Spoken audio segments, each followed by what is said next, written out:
আমাদের প্রথম গন্তব্য ঝাউবন জাতীয় উদ্যান, ওখান থেকে পর্যায়ক্রমে স্টেপ বাই স্টেপ। এত সুন্দর জায়গা যেখানে না নেমে সত্যিই পারিনি, সমুদ্রের একেবারে কাছে দেখতে পাচ্ছেন।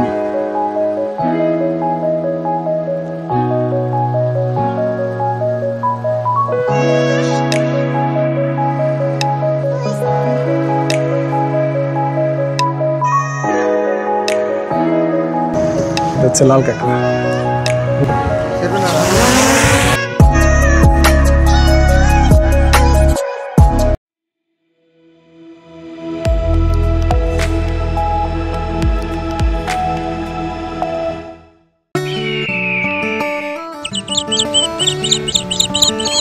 ভিউয়ার্স, এখন বেলা 3:45 বাজে, আর এই মুহূর্তে আমরা রয়েছি কুয়াকাটা একেবারে সি বিচের পাশেই যে তাল বাগান রয়েছে, তাল গাছের বাগান রয়েছে সেখানে।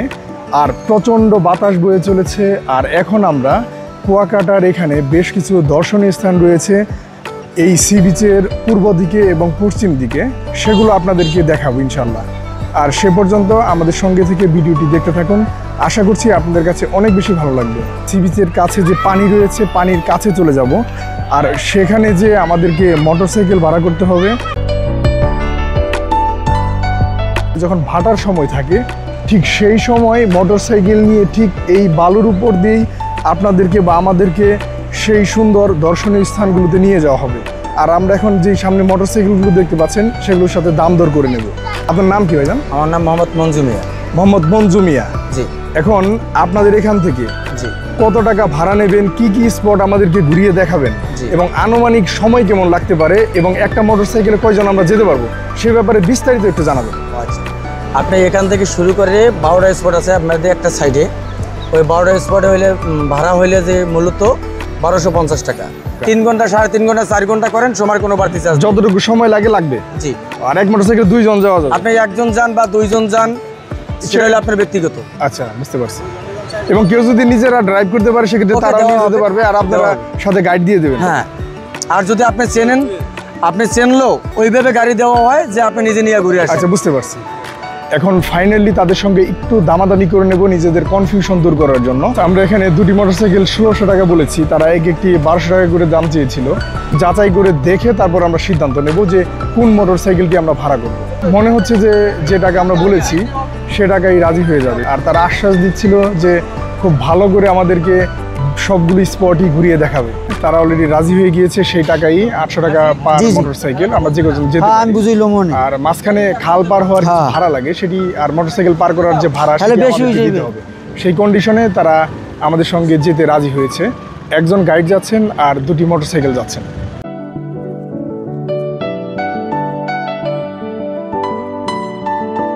মাথা উঠায়ও না খালি। ভিউয়ার্স, আমরা ছুটে চলেছি, এবং এই যে আমাদের ভাই আছে। ভাইয়ের নাম জানো কি? নাসির। নাসির ভাই। জি জি। তো নাসির ভাই, আমাদেরকে আজকে কি কি স্পট ঘুরিয়ে দেখাবেন আপনি? আমরা প্রথমে যাব ঝাউবন জাতীয় উদ্যান, তারপর হলো যাইয়া ঝিনুকের বীচ, ম্যানগ্রোভ, লেকের পার্ক, গঙ্গামতি লেক বলে যেটাকে। ওখান থেকে সূর্যোদয়টা দেখা যায় খুব কাছাকাছি থেকে করা যায়। তো আমরা প্রথমে যাব ঝাউবন জাতীয় উদ্যান। আচ্ছা, দুটি মোটরসাইকেল নিয়েছি, একটিতে আমি আর আমার ফ্রেন্ড দেলোয়ার, আর আমাদের যে গাইড করছেন নাসির ভাই, সে নিজে ড্রাইভ করছেন মোটরসাইকেল। আমরা 3 জনে উঠেছি। আরেকটি মোটরসাইকেল আমার ফ্রেন্ড রয়েছে বাইজিদ বুস্তামি, দিদারুল ইসলাম আর মুজাহিদুল ইসলাম শুভ, ওরা 3 জনে সেখানে রয়েছে। সত্যি অসাধারণ একটি জায়গা। সামনে দেখতে পাচ্ছি একটা ঝাউবন রয়েছে, জাতীয় উদ্যান ছিল। জি জি জি। এটা কি ঝড়ে ভেঙে গিয়েছে? হ্যাঁ, ওই যে 2007-এ যে সিডর হইলো না, সিডরে ভেঙে গিয়েছে। তারপর পর্যায়ক্রমে আরো বন্যা হয়েছে। মানে বেশ কয়েকটি বন্যায় পর্যায়ক্রমে এগুলো ক্ষতিগ্রস্ত হয়েছে, আর সেগুলো সেভাবেই এখানে পড়ে আছে। আর অনেক লোকজন এখানে এসে বসে আছে, দেখছে, উপভোগ করছে, আড্ডা দিচ্ছে, ছবি তুলছে। সত্যি দারুণ একটি জায়গা। আর আপনারা এখানে আসলে শুধুই যদি কুয়াকাটা সি বিচের আশেপাশেই ঘুরঘুর করেন, তাহলে কুয়াকাটার যে আসল সৌন্দর্য সেটি কখনোই উপভোগ করতে পারবেন না। আপনাকে হয় মোটরসাইকেল নিয়ে এদিকে ছুটে আসতে হবে, অথবা পায়ে হেঁটেও আসলেও এই যে ঝড়ে ক্ষতিগ্রস্ত ঝাউবন রয়েছে এই পর্যন্ত যদি আসেন, সেক্ষেত্রেও এই দারুণ দারুণ দৃশ্যগুলো আপনাদের চোখে পড়বে আর অনেক বেশি এনজয় করতে পারবেন। ভিউয়ার্স, আমরা একটু দাঁড়িয়েছি এখানে। এত সুন্দর জায়গা যেখানে না নেমে সত্যিই পারিনি, সমুদ্রের একেবারে কাছে দেখতে পাচ্ছেন। সি বিচের একেবারে উপরে সমুদ্রের তীরে কত বড় বড় গাছ, এগুলো সবই ঝড়ে ভেঙে পড়েছিল সিডরের সময়। আপনারা চাইলে কিন্তু যারা কুয়াকাটা চলে আসেন, এখান থেকে আপনারা যদি চান সেক্ষেত্রে পায়ে হেঁটেও কিন্তু এখানে চলে আসতে পারেন। আপনারা পায়ে হেঁটেও আসতে পারবেন, কারণ এটি খুব একটা দূরে নয়, ওয়াকিং ডিস্টেন্স মাত্র 1 কিলোমিটার বা 1.5 কিলোমিটারের মতো হতে পারে। কত বড় একটি গাছের গুড়ি, দেখুন অনেক বিশাল। এটাতে আসলে ওঠাটাই মুশকিল, এত উঁচু এত বড়। হ্যালো গাইস, এই দেখুন আমার ফ্রেন্ডরা চলে এসছে। এখন এখান থেকে নেমে যাব। সত্যি দারুণ লাগছে, এখান থেকে যেতেই মন চাইছে না। এখানে এত সুন্দর, সামনে হয়তো বা আরো সুন্দর হবে। এই যে এখন আবার ড্রাইভার চেঞ্জ হয়েছে, সে আমাদের গাইড মোজাহিদুল ইসলাম শুভ, আমাদের গাইড। এখন আমরা এটা উঠে যাব।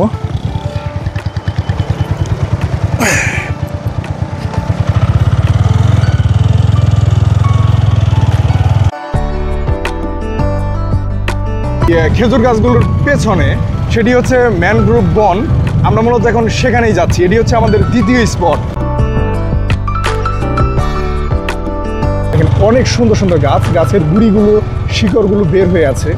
এত সুন্দর একটি জায়গা, সত্যি অসাধারণ। যারা কুয়াকাটা আসবেন আর মোটর সাইকেল নিয়ে ভ্রমণে বের হবেন না আশেপাশের স্পটগুলো দেখার জন্য, তারা সত্যি অনেক কিছু মিস করবেন। আর পেছনের যে গঙ্গামতি লেক রয়েছে, যার পাশ দিয়ে আমরা যাচ্ছি, এটিতে এক কথায় অসাধারণ।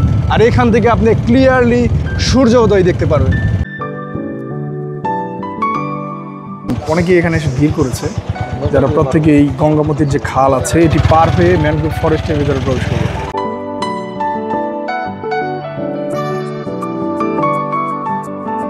নাসির ভাই, মানে এখন আমরা মোটরসাইকেল নিয়ে এটা পার হয়ে যাবো? জি জি, ওপারে যাবো। গঙ্গামতির লেক পার হয়ে ম্যানগ্রোভ যে ফরেস্ট আছে, বন আছে, এটার ভিতরে ঢুকবো। মোটরসাইকেল পার করতে কত টাকা নেবে? 50 টাকা নেবে। 50 টাকা নেবে। 50 টাকা পার মোটরসাইকেল। আর পার হেড যারা যাচ্ছে মোটরসাইকেলের সাথে, তাদের জন্য কি পার হেড একই টাকা দিতে হবে? মানে ওই একই ভাড়ায় সবাই যেতে পারে, জাস্ট মোটরসাইকেল কাউন্ট করা হবে? জি। আচ্ছা, না না, মানে পার হইতেই 50 টাকা লাগবে, আবার ব্যাক করতে আবার 50 টাকা পার মোটরসাইকেল। নৌকা ওই পাশে রয়েছে, নৌকা আসলে তারপর আমাদেরকে পার হতে হবে। সেজন্য একটু সময় রয়েছে। সেই সময়ের মধ্যে আমি দৌড়ে, এখানে গেওয়া গাছ রয়েছে এবং সেই গেওয়া গাছগুলো দেখে, গেওয়া গাছের একেবারে গুড়ায় চলে এসেছি। দেখুন প্রচুর ঝিনুক এখানে, এত সুন্দর একটি জায়গা। আর বড় বড় যে গাছগুলো রয়েছে এগুলো কেওয়া। আর হরিণে যে একটা ফল খায়, কেওয়া ফল, সেই গাছ হচ্ছে ওই বড়টি।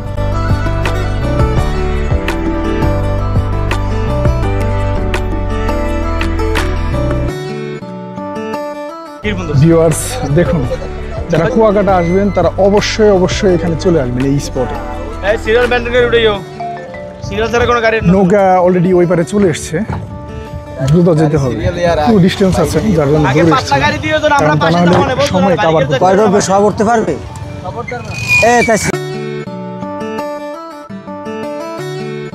এই গঙ্গামতি লেকের পাশেই রয়েছে ঝিনুকের চর। আর এখানে প্রচুর ঝিনুক, শামুক এগুলো রয়েছে, দেখতেই পাচ্ছেন একেবারে বিছিয়ে রয়েছে।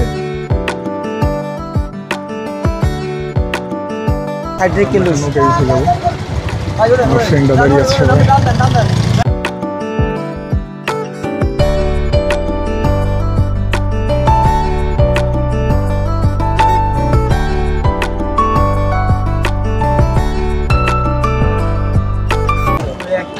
আমাদের যে নৌকাটি আছে অলরেডি ছেড়ে দিয়েছে এবং এত সবাই আটকা হয়ে আছে, মানে 1 ইঞ্চি জায়গা নেই।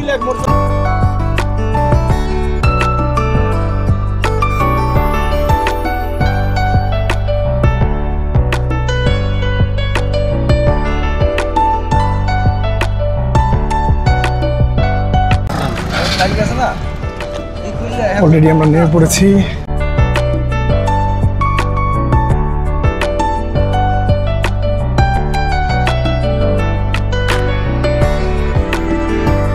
মানে বাটার টাইমে কাঁকড়া থাকে,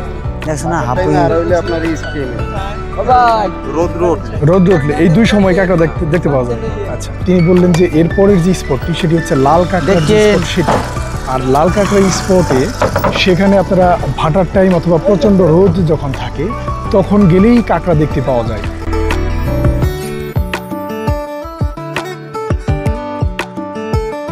নাসির ভাই, এখন আমরা কোথায় যাচ্ছি? লাল কাঁকড়ার যে বীজ আছে, লাল কাঁকড়ার বীজ যাবো, সেখানে যাচ্ছি, তাই না? জি জি জি।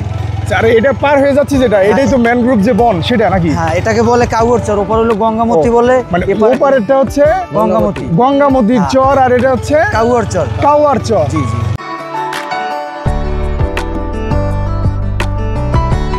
কালের বিবর্তনে বিভিন্ন সময় সিডর হয়েছে, ঝড় হয়েছে, এবং প্রতিটি ঝড়ের সময় এখানে বিভিন্ন বড় বড় গাছ পড়ে গিয়েছে, আর সেগুলো আজ এভাবে অনেক সৌন্দর্যের রূপ নিয়েছে।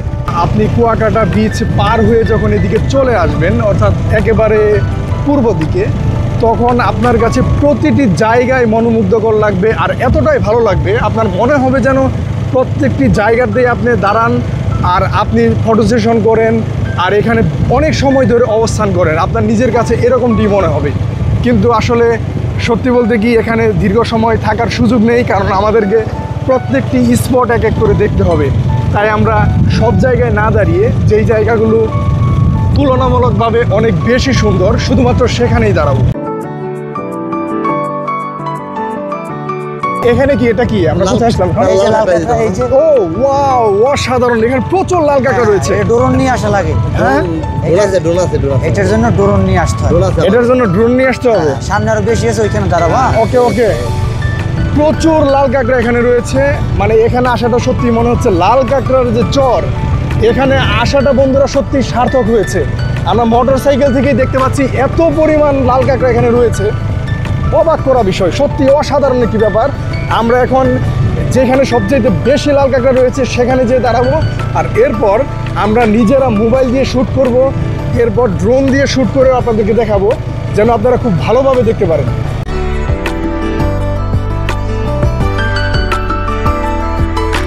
এই জায়গা থেকে তো বারবার বাইক যাওয়া আসা করে, হ্যাঁ হ্যাঁ হ্যাঁ। এই কারণে গর্তে ঢুকে যায়। এখন কি যাচ্ছে ওই ঝাউবনের ওখানে? হ্যাঁ হ্যাঁ, ওখানে কি লাল কাঁকড়া আছে নাকি? আচ্ছা আচ্ছা। আচ্ছা, একদম কাছাকাছি যাওয়ার সঙ্গে সঙ্গে গর্তের ভেতরে ঢুকে যাচ্ছে, যার কারণে আপনি কাছে দৌড়ে এসেও দেখতে পারবেন না। আর এটির জন্য সবচাইতে উপযুক্ত হয় যদি আপনি ড্রোন ক্যামেরা ব্যবহার করেন, সেক্ষেত্রে খুব সহজে এগুলো আপনি দেখতে পারবেন। রূপালী দ্বীপ কোনটা? ওই যে ঘর টর দেখা যাচ্ছে সেগুলো নাকি? হ্যাঁ, ওই যে আমরা যে গঙ্গামতির লেক পার হয়ে আসছি, জি, জি, জি। সেই লেকটাই বনের ভেতর দিয়ে ঘুরে হ্যাঁ। সামনে যেই দ্বীপটা, এটার নাম কি বললেন? রূপালী দ্বীপ। রূপালী দ্বীপ। এই রূপালী দ্বীপের এখান দিয়ে এসে আবার এই সমুদ্রের সাথে মিলেছে নাকি? জি, জি। আচ্ছা আচ্ছা আচ্ছা।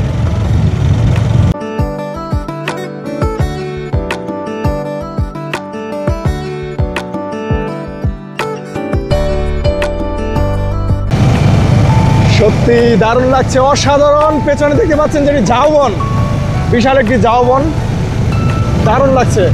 কাঁকড়ার যে দ্বীপ রয়েছে এখানে নেমেছি, ড্রোন দিয়ে কিছু কাঁকড়ার ভিডিও শ্যুট করব, কারণ কাছে যে কিছুতেই দেখা সম্ভব না। ভিউয়ার্স, এখানে দেখতে পাচ্ছেন একটা নৌকা রয়েছে, এবং এই নৌকার মধ্যে উঠে আমরা ড্রোনটা রেডি করে তারপর আমরা কাঁকড়া দেখার জন্য ছেড়ে দেব। এটা হয়তো মাছ ধরার নৌকা, এখানে প্রচুর জাল পড়ে আছে।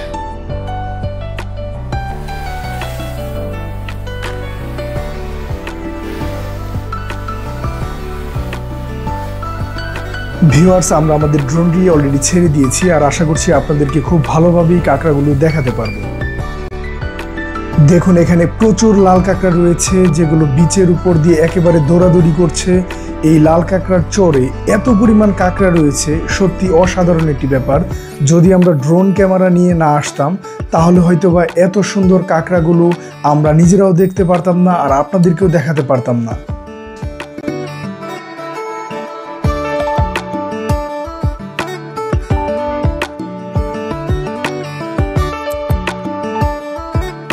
আমরা কাঁকড়া দেখে, এই দেখুন দৌড়ে দিচ্ছে, এই দেখুন হাঁটাহাঁটি করছে, নির্বিঘ্নে হাঁটাহাঁটি করছে। যখনই আমরা দৌড়ে যেতে যাবো তখন আর এগুলো দেখার কোনো সুযোগই পাওয়া যাবে না। সত্যি অসাধারণ। এই যে গর্তে প্রবেশ করছে, এই দেখুন টপ করে গর্তে ঢুকে গেল। যে লাল কাঁকড়ার বীজ আমরা দেখার জন্য এসেছি এত দূর থেকে কষ্ট করে, এই লাল কাঁকড়া এই যে সর্বশেষ আমরা দেখতে পেয়েছি। এবং এক ভাই আছে, দেখছিলাম যে সে দৌড়াচ্ছিল, এবং দৌড়াতে অবশেষে এই যে আমরা পেয়েছি। দেখেন এর দুটি যে খাড়া খাড়া শিঙের মতো, এই দুটোই কি চোখ নাকি? মানে এদের চোখ উপরের দিকে, এই জন্য এরা আশেপাশে সবকিছু দেখতে পারে না। দেখি ধরলে কি কামড় দেবে? মানে ধরতে হবে এই উল্টা দিকে না? আচ্ছা, এই দুইটা মিলে ধরতে হবে। সারেন দেখি, এই যে দেখেন আমরা অবশেষে লাল কাঁকড়া পেয়েছি বিচের পাড়ে এসে। এখন এটা আমরা সাথে করে নিয়ে যাব, নিয়ে যে একেবারে অনেক দূরে নিয়ে যে ছেড়ে দেব। আসলে আমাদের লাল কাঁকড়ার যে বীজ রয়েছে এটি দেখাটা বোধহয় সার্থক হয়েছে, কারণ আমরা অবশেষে ধরতে পেরেছি। আমরা অনেকক্ষণ লাল কাঁকড়ার দিকে অবস্থান করছি সবচেয়ে বেশি সময়, আর অনেক ভালো লেগেছে। আর এখন আমরা নেক্সট যে ইয়াটা রয়েছে স্পট, সেখানে যাবো। ভাইয়া এরপরে স্পটটা কি? হ্যাঁ, মিনি সুইজারল্যান্ডের মিনি সুইজারল্যান্ড। এখন আমরা যাবো মিনি সুইজারল্যান্ড যে স্পটটি আছে সেখানে। নাসির ভাই আমাদেরকে নিয়ে যাবে। এই যে যেই ঝাউবন আমরা দেখতেছি, এটা কি ন্যাচারালি হয়েছে নাকি কেউ বুনছে? না, এটা লাগাইছে, এটা গভর্নমেন্টের পক্ষ থেকে লাগানো হয়েছে না? 7 লাখ গাছ লাগাইছে একদিন। 7 লক্ষ গাছ এখানে লাগানো হয়েছে। আচ্ছা, জাস্ট ওই পাশে যে কি কোনো লোকালয় আছে? হ্যাঁ আছে। ওই লোকালয়ে যেন সামুদ্রিক যে ঝড় আছে এগুলো হলে যেন এটার উপর দিয়ে যায়, এবং ওই লোকালয়ে যেন কোনো আঘাত না হানে, ক্ষতিগ্রস্ত না হয়, এই জন্য কি গভর্নমেন্টের পক্ষ থেকে এটা করা হয়েছে? আচ্ছা আচ্ছা, বুঝতে পেরেছি।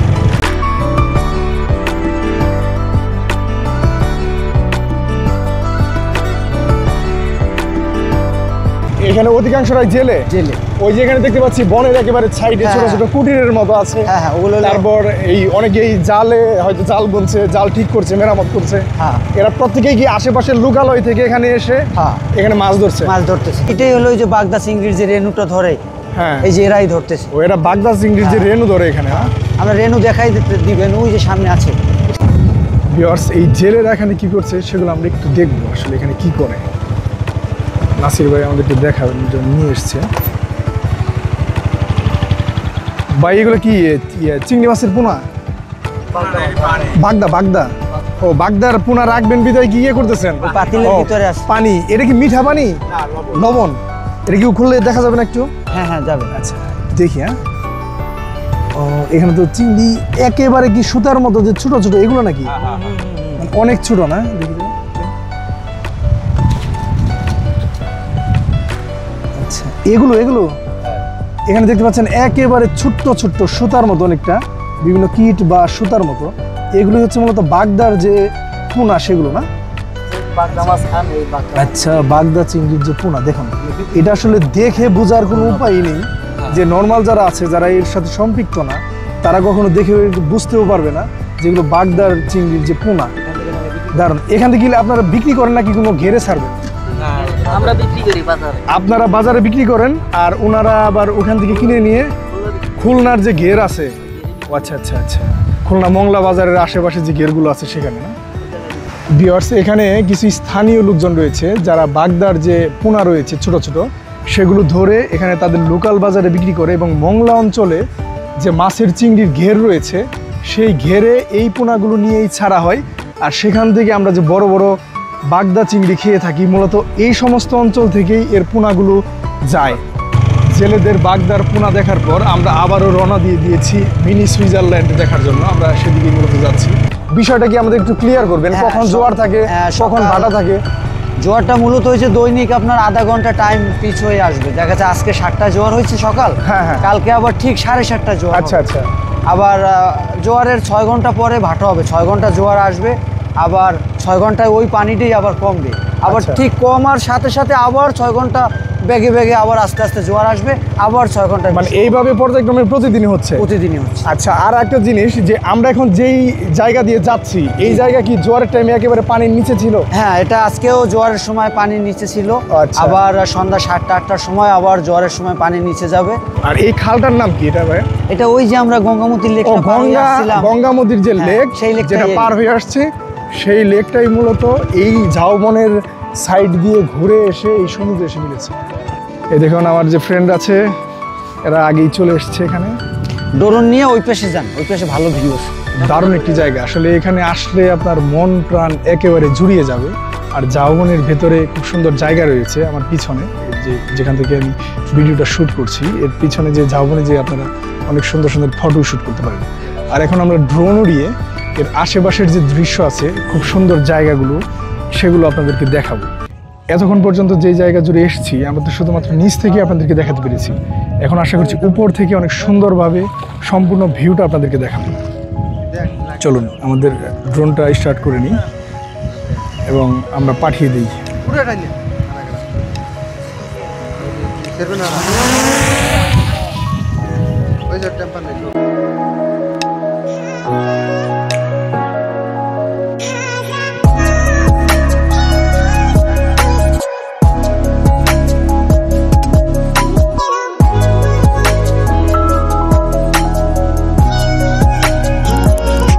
ভিউয়ার্স, এই মুহূর্তে আমরা কুয়াকাটা সি বিচ থেকে একেবারেই পূর্ব দিকে রয়েছি। আর এরপর সাধারণত কোনো পর্যটকরা যায় না, আর যাওয়ার সুযোগও নেই। আর উপর থেকে এতটাই সুন্দর লাগছে, আশা করছি এই ফুটেজটি দেখেই আপনারা বুঝতে পারছেন।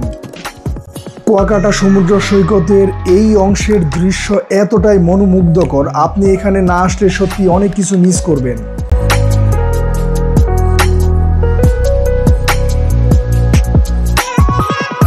আমরা সকল বন্ধুরা মিলে সত্যি এই জায়গাটিকে অনেক বেশি এনজয় করেছি।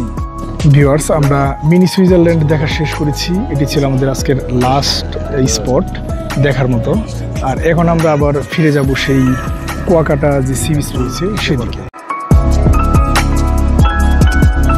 অনেকটাই সন্ধ্যার কাছাকাছি হয়ে গিয়েছে, যদিও সন্ধ্যা হয়নি, এখনো 6:30 বাজে। আমরা যেই জায়গা দিয়ে গিয়েছিলাম যাওয়ার টাইমে, দেখুন সেই জায়গা দিয়ে অলরেডি পানি চলে এসছে, জোয়ারের পানি এসে পড়েছে। নাসির ভাই, আমরা তো ওই কুয়াকাটা যে হয়তো বা সূর্যাস্ত দেখতে পারবো নাকি? হ্যাঁ, পারবো। আমরা আশা করছি যে এখন যেই টাইম রয়েছে 6টা বাজে এবং 25-30 মিনিটের মধ্যে সূর্য ডুবতে শুরু করবে। আশা করছি আমরা কুয়াকাটা যেয়ে সূর্য ডুবাটা দেখতে পারবো। আর এখান থেকে বনের কারণে খুব একটা ভালো দেখা যায় না, আপনি দেখতে পাচ্ছেন প্রচুর গাছপালা রয়েছে, অনেক কিছু এখানে রয়েছে সেজন্য। ভিউয়ার্স, আমরা সেই গঙ্গামতির যে খাল রয়েছে সেখানে আবার চলে এসেছি।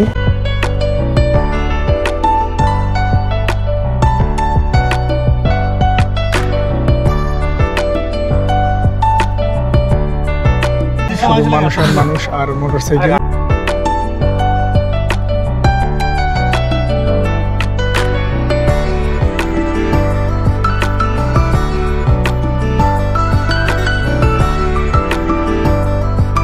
পার্সোনাল যদি মোটরসাইকেল নিয়ে আসেন সেক্ষেত্রে আপনারা একটু খেয়াল করবেন, জোয়ার আসার পূর্বেই আপনারা এখান থেকে ফিরে যাওয়ার চেষ্টা করবেন। আর যদি জোয়ারের মধ্যে আটকা পড়ে যান সেক্ষেত্রে আমরা যেই রাস্তা দিয়ে যাচ্ছি, যেখান দিয়ে এই রাস্তাটা সম্পূর্ণ পানির নিচে চলে যাবে।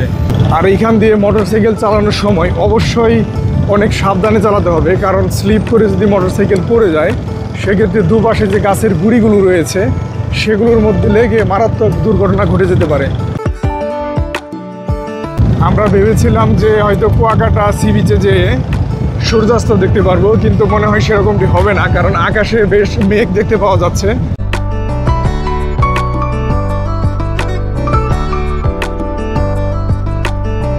একদম শীতল বাতাস সমুদ্র থেকে ভেসে আসছে এবং সেই সঙ্গে পাশে বিশাল বিশাল ঢেউ সমুদ্রের তীরে আশ্রয় করছে। দেখুন, আমরা এখন যেই জায়গা দিয়ে যাচ্ছি, যাওয়ার টাইমে এখানে কোনো পানি ছিল না, পানিগুলো অনেক দূরে ছিল।